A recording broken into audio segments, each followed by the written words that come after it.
Bem, amiguinhos e amiguinhas, lindezas e lindezos, voltando para concluir o que nos falta, e conforme foi prometido, nós vamos falar hoje sobre a Revolução Gloriosa. Antes, porém, nós precisamos dar atenção a um detalhe que é o que dá o lastro, que é o que forma o caminho, que é o que pavimenta a Revolução Gloriosa. Em primeiro lugar, precisamos retomar que o Oliver Cromwell, ao declarar que a Inglaterra era uma república que durou 11 anos, de 1649 até 1660, ele fez coisas assim que foram muito benéficas para a Inglaterra e outras nem tanto.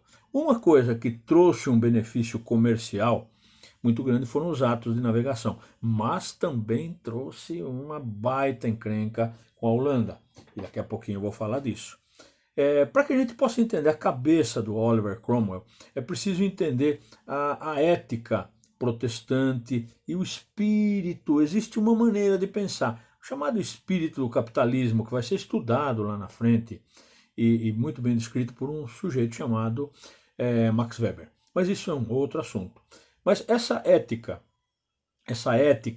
que rege a cabeça dos protestantes, em especial os daquela época, né, era uma ética da benção predestinada, chamado destino manifesto. É como se tudo aquilo que você tem fosse a comprovação das bênçãos de Deus sobre você. Ou seja, para resumir, se você é bem sucedido, isso indica que Deus está te guardando, te iluminando.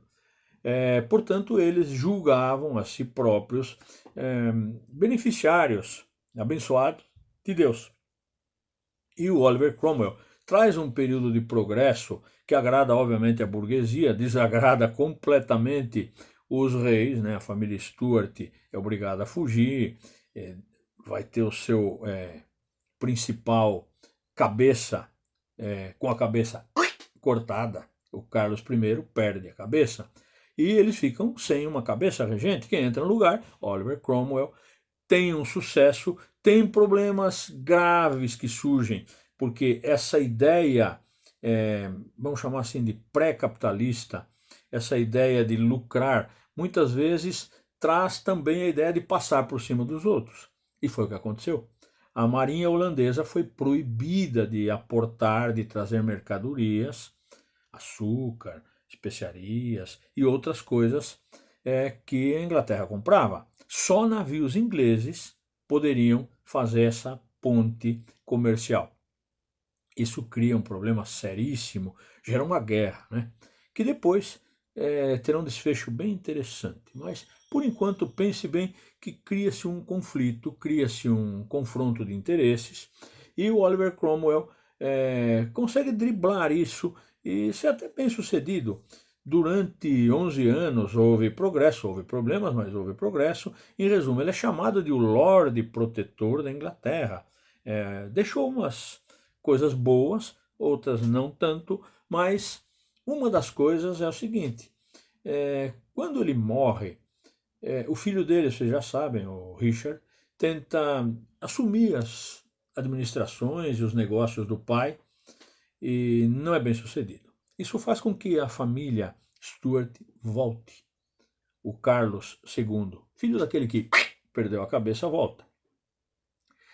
Obviamente, eles eram católicos, eram escoceses, e voltaram ao trono inglês por uma questão de ter o direito real de voltar ali. Obviamente, essa gente mantinha aquela velha ideia do direito divino dos reis.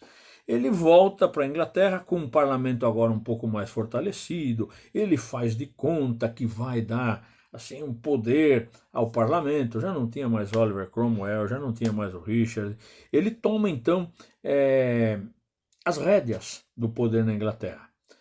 Isso vai aí de 1660 até 1685, são 25 anos, imagine só, da família Stuart de novo no poder. Mas com um problema muito sério. Ele quer ser um absolutista, ele não tolera essa ideia de ter outras pessoas comandando. Ele, primeira coisa, ele quer mandar, você já sabe. Então, o Carlos II, o filho daquele que perdeu a cabeça, 25 anos comandando, ele quer trazer o catolicismo.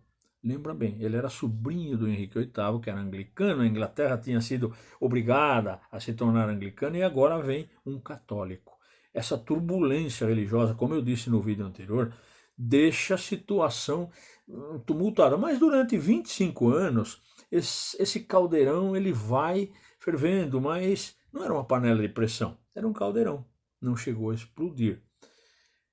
Ele tentou estabelecer o catolicismo novamente e, obviamente, não conseguiu. O irmão dele, o Jaime, entra em 1685 e fica até 1688, só 3 aninhos, tá?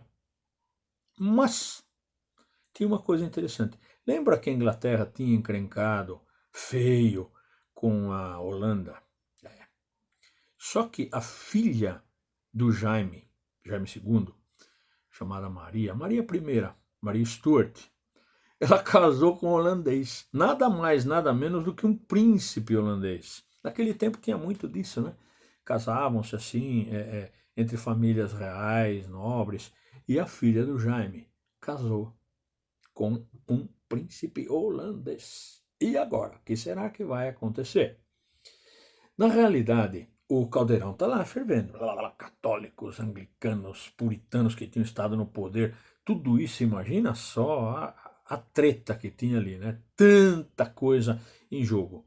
Acontece o seguinte, o parlamento, especialmente a burguesia, obviamente, vai roendo pelas beiradas nesses 25, 28 anos ao todo, vai roendo, de tal maneira que, lembra que tinha tido uma guerra com a Holanda? Agora, o genro do rei, nada mais, nada menos que o genro do rei, é um holandês, casado com a filha dele. Eles pensam numa estratégia e nada melhor do que fazer uma ameaça ao sogro. Dizem que sogro rico é igual porco gordo, só dá lucro quando morre. Mas ele não ia matar o sogro, não. Mas ele ameaçou de invadir. Olha, velho, vou invadir a Inglaterra, mano. O homem então fica apavorado, porque agora a Holanda ia se voltar contra ele, não só católicos, anglicanos, puritanos. Era uma guerra que estava aí para acontecer. O que ele faz? O Jaime II se manda, foge, vaza, ele vai para a França. Quem assume o reino? A filha dele, a Maricota, a Maria I. E o seu marido, Guilherme de Orange. Esse cara, então, ele assume o rei, porque rei deposto é rei posto no lugar, entra alguém no lugar. E foi o que aconteceu. Quem entra? A Maria, mas a Maria não apitava nada. Quem mandava realmente era o Guilherme de Orange. E aí, tchan, tchan, tchan, tchan, é coroado rei, um rei holandês casado com uma inglesa, e beleza, o parlamento achou excelente, e eles assinam um contrato, Bill of Rights. Na real, esse contrato aí era um contrato que dava ao rei e dava à rainha apenas o cargo, o posto, a posição, o trono. Mas o poder, o rei seria obediente à lei. E tem mais. Seria obediente à lei e não seria superior à lei. A lei vale para o rei. Cria-se então uma monarquia constitucional. O rei é obrigado a obedecer à lei. É por isso que, sem sangue, sem nada, cria-se uma revolução que traz uma mudança, derruba o absolutismo de uma maneira gloriosa. Isso é, assim, trocando em miúdos o que aconteceu. Por isso que é chamada Revolução Gloriosa. Não houve sangue e conseguiu-se um objetivo. O objetivo era fazer com que o parlamentarismo, a burguesia, assumisse o poder. Deu para sacar? Beleza. Quem acabou de ler o capítulo entendeu bem isso. Depois vamos ver os exercícios. Eu vou resolver junto com vocês. Um beijo e tchau.